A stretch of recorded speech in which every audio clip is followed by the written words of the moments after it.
L'objectiu de la nova configuració és el reconeixement de totes les parts originals de l'absis.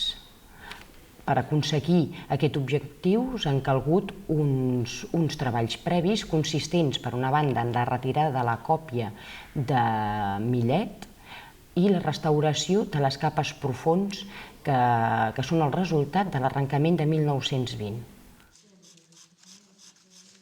El projecte també preveu la projecció en mitjans audiovisuals que permetrà poder tenir una lectura didàctica en 3 estadis. Per una banda, podrem veure els fragments originals que són el manac i que els podrem tenir en coincidència amb aquestes capes profunds.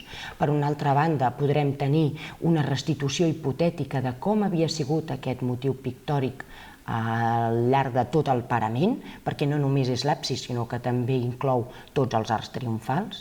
I, com a últim estadi, i gràcies a il·luminació, podrem veure totes les parts originals que en resten a taüll, que són moltes. Parts originals i parts de capes profunds, de capes arrencades, que són el manac.